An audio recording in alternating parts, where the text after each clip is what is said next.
Hello students, good morning and you are welcome in online smart classes conducted by St. James School and College Library. I, Mr. Rajesh Trivedi, delivered some topics of chapter 1 of class 8th biology, which is transportation in plants. Okay. First of all, I am going to explain what is transportation. Transportation क्या है? In plants, जैसे मान लीजिए plants में water और mineral का bottom से top की ओर और फूड मटेरियल जो कि लीव्स बनाती हैं का ऊपर से नीचे की ओर ट्रांसपोर्टेशन जो होता है, इसी को हम लोग क्या बोलते हैं? ट्रांसपोर्टेशन। तो ट्रांसपोर्टेशन जो है दो चीज़ों का होना है, water mineral from bottom to top, food manufactured by plant leaves of plant from top to bottom. तो यहाँ पर देखिए क्या लिखा है, it is the process in which substances absorb या सिंथेसाइज्ड। एब्जॉर्ब वाले केस में वाटर एंड मिनरल्स आएगा, सिंथेसाइज के केस में प्लांट की लीव्स जो फूड्स बनाती हैं फोटोसिंथेसिस के द्वारा वो आएगा। तो बताओ वाटर और मिनरल कहाँ से कहाँ जाएंगे? Bottom to top. जो synthesize food by leaves by photosynthesis process वो किधर से किधर होगा? ऊपर से नीचे। इसका मतलब है ये वाला ट्रांसपोर्टेशन टॉप टू बॉटम होगा और ये वाला जो होगा वो बॉटम टू टॉप। ओके, तो ट्रांसपोर्टेशन किसका ट्रांसपोर्टेशन होता है? वाटर मिनरल्स और and food synthesize by leaves. Water and mineral का कहाँ से कहाँ होगा? From bottom to top. Food का किधर से किधर होगा? From top to bottom. Okay, तो what is transportation? Clear? It is the process in which substances absorb या synthesize in one part of the plant are moved to other parts of the plant. Next, plant में कौन सी ऐसी sales हैं या tissues हैं जो इस transportation में हेल्पफुल होती हैं? तो वो कौन सी है? तो कंडक्टिंग टिश्यूज में कौन आता है? Xylem and phloem. तो लिखा है कि transportation of water and food in the plants is carried out by xylem and phloem. तो which type of tissues help in conduction या ट्रांसपोर्टेशन ऑफ वाटर मिनरल और फूड सिंथेसाइज्ड बाय प्लांट? तो आप क्या जवाब देंगे? Xylem and phloem. Okay, next, what is xylem या what is phloem? Xylem और फ्लोएम क्या है? तो जाइलम और फ्लोएम टिश्यू होते हैं। क्या होते हैं? टिश्यू। आप इनको जाइलम टिश्यूज कह सकते हो, फ्लोएम टिश्यूज कह सकते हो। टिश्यू किसको बोलते हैं? टिश्यू आपने पढ़ा होगा कि जब बहुत सारी सेल्स आपस में ग्रुप टुगेदर हो जाती हैं, नंबर ऑफ सेल्स जब आपस में ग्रुप टुगेदर हो जाती हैं तो एक कॉम्प्लेक्स स्ट्रक्चर बनता है जिसको आप क्या बोलते हैं? टिश्यू। इसका मतलब टिश्यू में कई सारी सेल्स होती हैं। टिश्यू में क्या होती है? कई सारी सेल्स होती हैं। तो जाइलम को आपने टिश्यू क्यों कहा? क्योंकि जाइलम जो है फॉलोइंग 4 टाइप्स ऑफ सेल्स से मिलकर बना होता है। Xylem consist of following 4 types of cells. One is xylem brackets, xylem vessels, xylem parenchyma and xylem fibre. तो xylem consist of following 4 types of cells, इसीलिए जाइलम का एक टिश्यू है। Phloem consist of following 4 types of cells, sieve tubes, companion cells, phloem parenchyma and phloem fibre. ठीक, तो following 4 types of cells से मिलकर कौन बना होता है? फ्लोएम। इसलिए फ्लोएम भी क्या है? टिश्यू। तो जाइलम और फ्लोएम टिश्यू क्यों है? क्योंकि it consist of number of types of cells. Xylem number of types of cells से बना होता है, इसलिए क्या है? टिश्यू। टिश्यू में भी बेटा कॉम्प्लेक्स टिश्यू बोला गया है। Complex tissue, complex tissue tissue वाले चैप्टर में एक्सप्लेन करेंगे। जाइलम और फ्लोएम कैसे टिश्यू है? कॉम्प्लेक्स टिश्यू है। टिश्यू क्यों बोला? क्योंकि it consist of following 4 types of cell and phloem also consist of following 4 types of cell. अब जाइलम का फंक्शन क्या है? वर्क क्या है?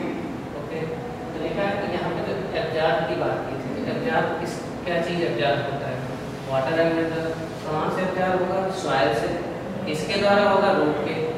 तो water and minerals absorb by root of plants transported upward. तो यहाँ पे लिखा है xylem conduct water and minerals from bottom. Bottom का मतलब है नीचे, फ्रॉम बॉटम टू टॉप। तो xylem conduct water and mineral from bottom to top in plants. Next it consist of 4 types of cells, namely ये हैं। फिर बच्चों next ये ब्रैकेट में क्या लिखा हुआ है, जाइलम ट्रैकीड्स डेड होती हैं, जाइलम वेसल्स डेड होती हैं, जाइलम पैरेन्काइमा लिविंग होती हैं, जाइलम फाइबर डेड। तो most of the cells of xylem are dead, only parenchyma are living, so xylem called dead cells. Xylem dead क्यों होती हैं, क्योंकि most of the cells of xylem are dead, only parenchyma are living, so called it dead. But phloem क्या होती है, living होती है। क्यों लिविंग होती हैं, क्योंकि सीव ट्यूब्स लिविंग होती हैं, कैम्पेनियन सेल्स लिविंग होती है, phloem parenchyma living, only phloem fibre are dead. तो इसकी मोस्ट ऑफ द सेल्स क्या लिविंग है, इसलिए फ्लोएम लिविंग टिश्यू में आता है और जाइलम डेड टिश्यू में आता है। फिर बच्चों इसके लिख दिए गए कि what is the role played by following cells of xylem, तो ये यहाँ पे लिख दिया गया। तो जाइलम ट्रैकीड्स का फंक्शन क्या है, provide mechanical strength and support. Mechanical strength means हुआ जैसे ग्लास रॉड को आप ऐसे कर सकते हो, नहीं कर सकते, लेकिन अगर किसी प्लांट की एक स्टिक तोड़ लो और उसको आप ऐसे कर सकते हो तो वो चीज़ क्या कहलाती है, मैकेनिकल स्ट्रेंथ। तो जाइलम ट्रैकीड्स का फंक्शन क्या है, provide mechanical strength and support. Xylem vessels का function provide mechanical support. Xylem parenchyma living होती है, इसमें क्या स्टोर होता है, फूड, तो store food and help in conduction. Xylem fibre question क्या क्या निकल सकते हैं, इसको डेड क्यों बोला गया, इसको टिश्यू क्यों बोला गया, इनके इनके इनके इनके फंक्शंस क्या हैं। इसी तरह फ्लोएम को लिविंग क्यों बोला गया और ये इनके फंक्शंस क्या हैं and what is the role played by phloem. Okay, ये थे जाइलम एंड फ्लोएम, जिनको आप क्या बोलते हो, कंडक्टिंग टिश्यू। कंडक्टिंग टिश्यू जो होते हैं हेल्प इन ट्रांसपोर्टेशन। जाइलम किधर से किधर ट्रांसपोर्ट करेगा, ये बॉटम टू टॉप, जबकि फ्लोएम किधर करेगा, उल्टा कर दीजिए, टॉप टू बॉटम। नेक्स्ट बच्चों होता है कि ऑस्मोसिस और डिफ्यूजन। ऑस्मोसिस और डिफ्यूजन में क्या अंतर है, ओके, ऑस्मोसिस और डिफ्यूजन में ये अंतर है कि आप रेजिन दैट इज डिस्मिस को अगर पानी में डाल दो तो थोड़ी देर बाद क्या होता है, रैप का शेप ले लेता है, ठीक, इसका मतलब वाटर उसके अंदर इंटर करता है। ओके, तो इस टाइप के एग्जांपल को आप ऑस्मोसिस में एक्सप्लेन करोगे और भी एक्सप्लेन करते हैं। डिफ्यूजन में आप क्या कर सकते हो, जैसे स्प्रेइंग ऑफ परफ्यूम, डियो या spreading of gases in atmosphere, ये सब किस में आता है, डिफ्यूजन। तो मीन्स जब आप वो रेजिन या जो किसमिस होती है उसको पानी में डालते हो तो जो उसकी बाहर वाली बच्चों लेयर होती है, ठीक, उसको हम क्या बोलते हैं, cell wall and cell membrane. तो जो किसमिस होगी प्लांट सेल है, इसका मतलब उसमें सेल वॉल भी होगी और सेल मेम्ब्रेन भी होगी। तो बाहर से वाटर जो होगा इसके अंदर इंटर करेगा तब ये क्या होगा, स्वेलअप होगा, और स्वेलअप होगा तो इसका मतलब है ऑस्मोसिस और डिफ्यूजन में एक अंतर है कि डिफ्यूजन के केस में semi permeable membrane not required, मतलब मेम्ब्रेन नहीं चाहिए, ऑस्मोसिस में मेम्ब्रेन चाहिए। तो ये सेमी परमिएबल मेम्ब्रेन क्या होता है और परमिएबल क्या होता है। परमिएबल का मतलब होता है एक ऐसी मेम्ब्रेन जिसके थ्रू बहुत सारे लोग अंदर इंटर कर सकें,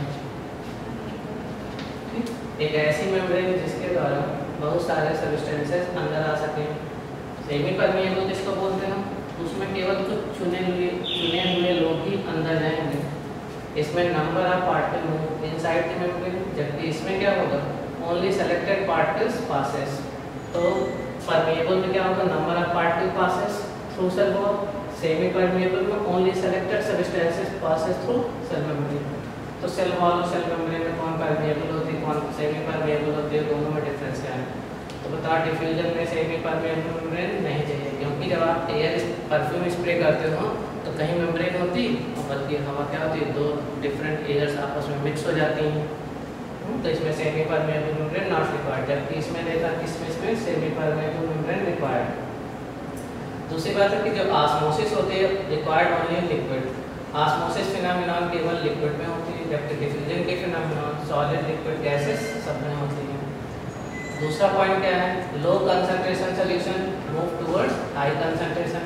तो बताइए कि जैसे रेजिन हो गया और बाहर क्या हो गया, वाटर हो गया, तो वाटर का कंसंट्रेशन क्या होगा, लो। अंदर जो रेजिन के अंदर कंसंट्रेशन होगा वो क्या होगा, हाई। रेजिन के अंदर का कंसंट्रेशन हाई, वाटर का कंसंट्रेशन क्या होगा, लो। इसका मतलब वाटर इनसाइड का होगा, तो यानी आपने क्या कहा, लो concentration move towards high concentration, लो concentration solution move towards high concentration. जबकि इसमें क्या होगा, अपोजिट। परफ्यूम की बॉटल के अंदर जो परफ्यूम होगा उसका कंसंट्रेशन ज़्यादा होगा, एयर में उसके मॉलिक्यूल्स कम होंगे, इसका मतलब कंसंट्रेशन कम। तो दोनों एक दूसरे के वाइस वर्सा हैं। ये occurs only liquid, occurs solid, liquid, gases all. इसमें क्या लिखा गया कि low concentration move towards high concentration with the help of semi permeable membrane. और इसमें क्या होगा, higher concentration solution move towards low concentration solution और semi permeable membrane not required. Osmosis and diffusion में ये डिफरेंस है। डेफिनेशन बहुत आती है ऑस्मोसिस एंड डिफ्यूजन की, तो अब ऑस्मोसिस की डेफिनेशन चेक कर लीजिए। क्या लिखा हुआ, movement of water molecules, movement of water molecules, यहाँ पर बताया था अभी, movement of water molecules from a dilute solution to a concentrated solution. Dilute solution से कंसंट्रेटेड सॉल्यूशन की ओर होता है movement. Across a semi permeable membrane, semi permeable membrane की मदद से डाइल्यूट सॉल्यूशन कंसंट्रेटेड सॉल्यूशन की ओर मूव करता है, कॉल्ड इट ऑस्मोसिस। डिफ्यूजन क्या होता है, इसमें लिखा है movement of molecules of a gas, liquid या सॉलिड, कुछ भी हो सकता है।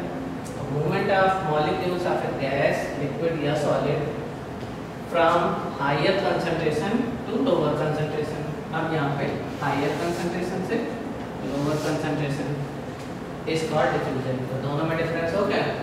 Okay, next is ascent of sap. What is this? Okay, तो आपने यहाँ पे अभी पढ़ा कि xylem conduct water and mineral from bottom to top, यानी जाइलम पौधे में आर्ट में वाटर एंड मिनरल्स को नीचे से ऊपर ले जाता है। जैसे चौक है, ये ऊपर ले जाए, ऊपर ले जाने के बाद जैसे वैसे इसको छोड़ देते हैं तो ये नीचे आ जाता है। इसका मतलब क्या हुआ, इसमें ग्रेविटेशन फोर्स लगता है। तो प्लांट में जब ऊपर चढ़ वाटर इंटर कर रहा होगा, ऊपर चढ़ रहा होगा, तो इसमें ग्रेविटेशनल फोर्स नहीं लगता, क्या लगना चाहिए? यानी वाटर ऊपर नहीं जाना चाहिए, वाटर को नीचे गिर जाना चाहिए। तो प्लांट में कौन सी ऐसे फिनोमेनन होती है जिसके थ्रू वाटर अपटेक होता है अपोजिट टू ग्रेविटेशन? ऑल्टेट ascent of sap means, definition check कर लीजिए, transportation of water and minerals from bottom to top, bottom to top, बस ये वर्ड लगा देना एक्स्ट्रा, अपोजिट टू ग्रेविटेशन। क्योंकि वाटर मॉलिक्यूल जो राइज करेगा उस पर ग्रेविटेशनल फोर्स भी तो लगेगा, लेकिन ग्रेविटेशनल फोर्स लगेगा उसके बावजूद वाटर जो है अपराइज हो रहा है। इसका मतलब जो है अपथ्रस्ट जो होता है वो क्या होता है, स्ट्रॉन्गर है with comparison of gravitational force. तो जो अपथ्रस्ट है वो क्या है, स्ट्रॉन्गर है देन किसके, ग्रेविटेशनल फोर्स, इसलिए वाटर राइज कर रहा है। तो transportation of water and minerals from bottom to top opposite to gravitation is known as ascent of sap. अगली क्लासेस में ये सब बहुत डिटेल में आपको स्टडी कराया जाएगा। तो एसेंट ऑफ सैप क्लियर हो गया, वही है transportation of water and minerals from bottom to top, बस आगे क्या वर्ड लगा देना, opposite to gravitation. Okay, next is बच्चों रूट प्रेशर। रूट प्रेशर क्या होता है? रूट प्रेशर के लिए रूट को जानना जरूरी है। तो ये प्लांट, ये सरफेस लेयर ऑफ सॉइल है, ये सॉइल के इनसाइड का पोर्शन है यानी रूट। मेन रूट होती है, मेन रूट से जो अनदर साइड रूट्स निकलते हैं उनको called it lateral roots. From lateral roots hair like structure arises called it root hairs. तो ये जो हेयर लाइक स्ट्रक्चर्स लगे हुए हैं इनको हम क्या बोलते हैं, रूट हेयर। तो ये जो डायग्राम में बना के बड़ा सा दिखाया गया, ये कौन है, ये जो हेयर लाइक स्ट्रक्चर है। फिर से main root, lateral root, from lateral root arises root hair. Root hair, plant में वाटर का एब्जॉर्प्शन रूट के थ्रू नहीं होता है, बल्कि root hair of root, root hairs के द्वारा एब्जॉर्प्शन होता है वाटर एंड मिनरल। अब रूट हेयर, तो रूट हेयर का फिगर एलैबोरेट करके ये दिखाया गया, ये रूट हेयर है। तो रूट हेयर के बाहर कौन होगा, सॉइल होगा, और सॉइल में वाटर होगा। तो सोचो कि सॉइल का वाटर जब रूट हेयर के अंदर इंटर करेगा, सॉइल का वाटर जब रूट हेयर के अंदर इंटर करेगा, तो जब वाटर इसके साइड में इंटर करेगा तो बताओ यहाँ पर क्या होगा, स्वेलिंग होगी। ठीक, यानी स्वेलिंग होने को हम लोग यहाँ पर नाम देते हैं टर्जिल हो जाएगी। तो जब ये टर्जिल हो जाएगी टर्जिड हो जाएगी तो प्रेशर एक्सर्ट करेगी, और उसी प्रेशर को आपने क्या नाम दे दिया, रूट प्रेशर। तो देखिए क्या लिखा है, when water enter in the cells of root, अगर रूट की सेल्स में पानी एंटर करता है फ्रॉम सॉइल से via root hairs, root hair की मदद से अगर रूट की सेल्स में वाटर एंटर करता है तो cells of root become turgid, turgid का मतलब फूल जाती हैं, TURGID, टर्जिड, फूल जाती हैं, turgid, okay, and create pressure, और क्या क्रिएट करती हैं, pressure upward, called it root pressure. तो हम इमेजिन करो कि जब कोई वाटर रूट हेयर के अंदर एंटर करेगा तो वो स्वेल होगी तो प्रेशर एक्सर्ट होगा, और आप उसी प्रेशर को क्या बोलोगे, रूट प्रेशर, और ये प्रेशर अपवर्ड लगेगा तो वाटर राइज करेगा। Next topic is transpiration. Transpiration क्या होता है, तो ट्रांसपिरेशन के लिए बच्चे यहाँ पे वर्ड देख रहे हैं, लिखा होगा aerial, aerial part. Aerial part किसको बोलते हैं, तो एरियल पार्ट प्लांट का वो पोर्शन होता है जो एयर में होता है। तो जैसे रूट क्या होती है, इनसाइड द सॉइल होती है, बट स्टेम, लीव्स, फ्लावर्स, ये सब क्या होता है, एरियल पार्ट। तो प्लांट का एरियल पार्ट ये होगा। दूसरी बात एक और याद रखना है कि ट्रांसपिरेशन को रेगुलेट कौन करता है, तो स्टोमेटा, और स्टोमेटा दिन में खुलते हैं और रात में बंद होते हैं। तो ट्रांसपिरेशन को रेगुलेट कौन करता है, स्टोमेटा, और स्टोमेटा कहाँ पाए जाते हैं, लीफ में, ठीक है। ट्रांसपिरेशन में देखिए क्या लिखा है, it is loss of water in the form of vapours, यानी वाटर वेपर के रूप में लॉस होगा। कहाँ से लॉस होगा, from aerial part of the plant is called transpiration. So it is a process of loss of water in the form of vapors from aerial part of the plant is called transpiration. It is regulated by stomata of leaves. ये definition आपकी हो गई। उस कौन regulate करता है, leaves करती हैं। अच्छा, ट्रांसपिरेशन से बच्चों जो वाटर लॉस होकर के एटमॉस्फेयर में जाता है वो वाटर प्योर वाटर होता है। यहाँ पे देखिए नोट में लिख दिया गया है, transpire water is pure water, distilled water, transpire water pure water होता है। इसके द्वारा रेगुलेट होता है, स्टोमेटा के द्वारा। ये कहाँ पाए जाते हैं, लीव्स में और ग्रीन स्टेम्स में भी पाए जा सकते हैं। अब ये दो पॉइंट जो डॉट लगे हैं इनमें जैसे लिखा सनलाइट, टेम्परेचर, विंड।